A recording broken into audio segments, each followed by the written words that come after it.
हम उस पर बात करते हैं।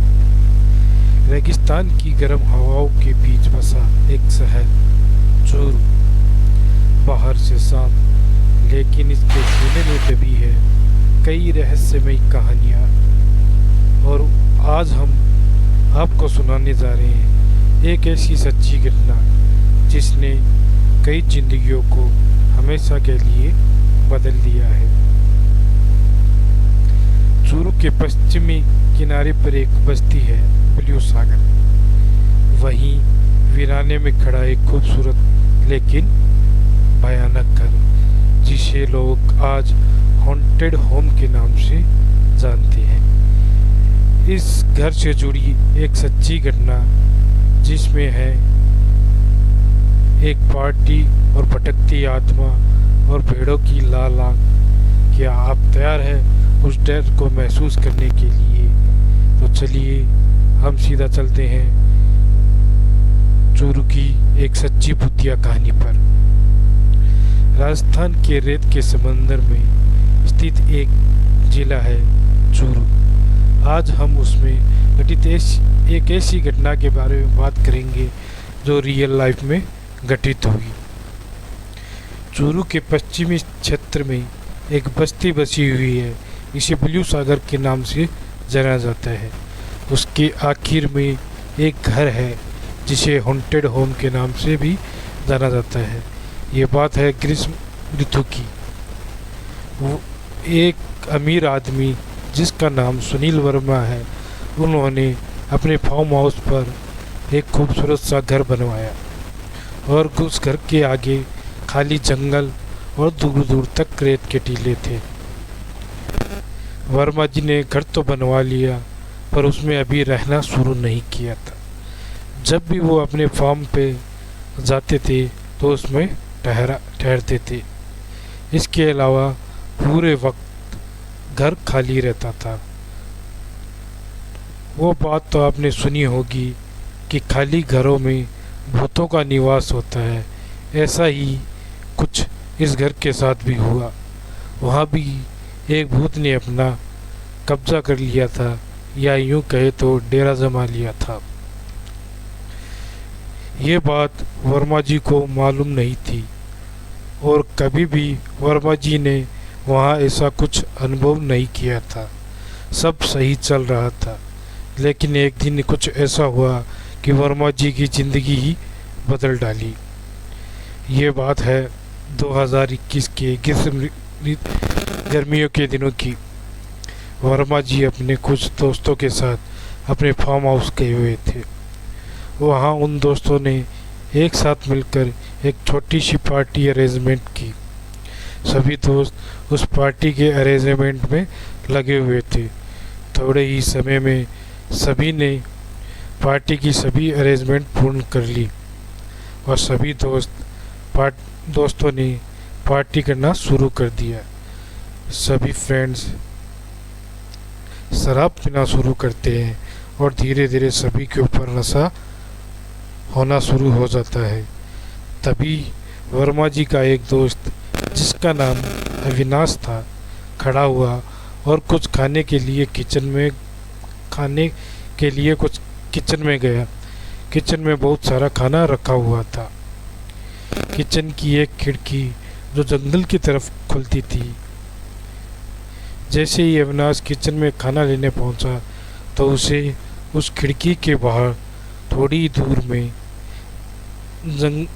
दूर में जंगल में एक आदमी खड़ा हुआ दिखाई दिया और उसके आसपास से भेड़ें चल रही थी। अविनाश ने उस आदमी को नज़रअंदाज कर फिर किया और अपने प्लेट में खाना डालना शुरू किया। अविनाश ने जैसे ही खाना प्लेट में डाला और खिड़की की तरफ देखा तो वो आदमी एकदम खिड़की से चिपक कर खड़ा था और अविनाश को घूर रहा था। उसकी आंखें लाल थी जैसे इनमें लाल रंग भर दिया गया हो और सभी भेड़ें भी करीब आ गई थी और उनकी आंखें भी लाल थी। ये देखकर अविनाश डर गया और उसके हाथ से खाने की प्लेट गिर गई। प्लेट गिरने की आवाज़ से अविनाश के सभी दोस्त और वर्मा जी किचन की तरफ आए तो उन्होंने देखा कि अविनाश किचन के एक कोने में बेहोश पड़ा है। यह देख सभी दोस्त घबरा गए। उन्होंने जल्दी से अविनाश को संभाला और उसे बेडरूम में लेकर गए। उसे बेड पर लटाकर उस पर पानी के छींटे मारे तो अविनाश को थोड़ा होश आया। सभी ने उसे पूछना शुरू किया, क्या हुआ तुझे, तो बेहोश कैसे हो गया? अविनाश ने डरते डरते किचन की तरफ इशारा किया कि वहाँ किचन की खिड़की पर कोई है जो भूत की तरह दिख रहा है और उसके साथ कुछ भेड़ें भी है, वो भी भूत के जैसे दिखाई दे रही है।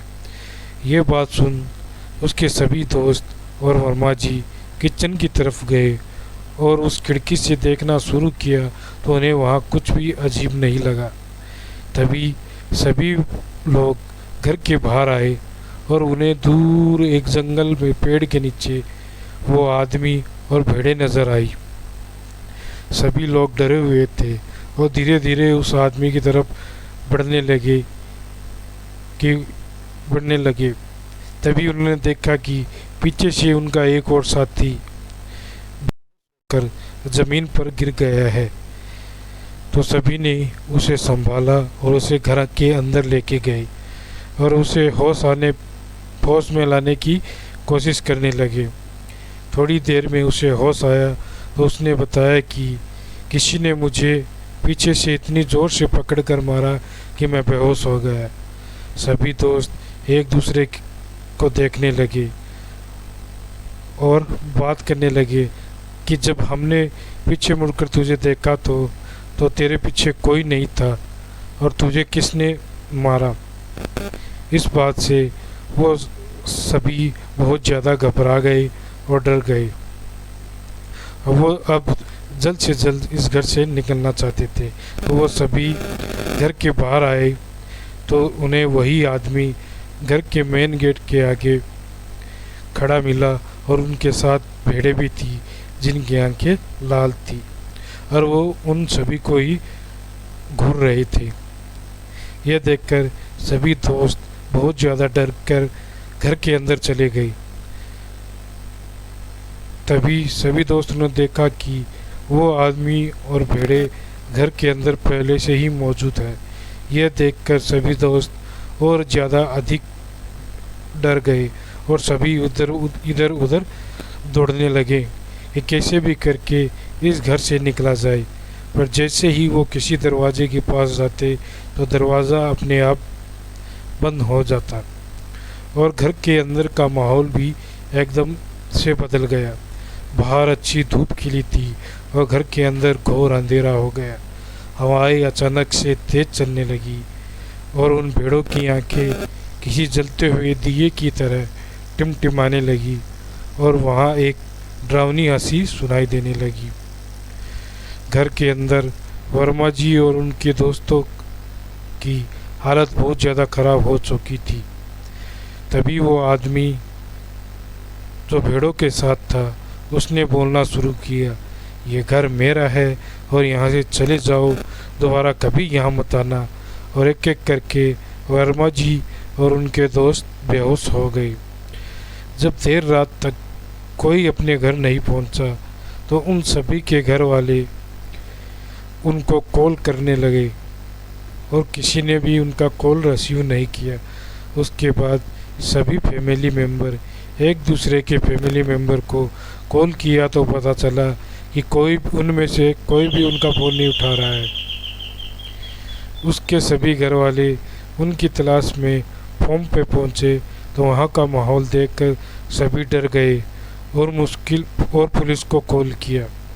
पुलिस आई और उन सभी को हॉस्पिटल पहुंचाया। वहाँ उन्हें होश आने पर अपनी सारी बात अपने घर वाले और पुलिस को बताई।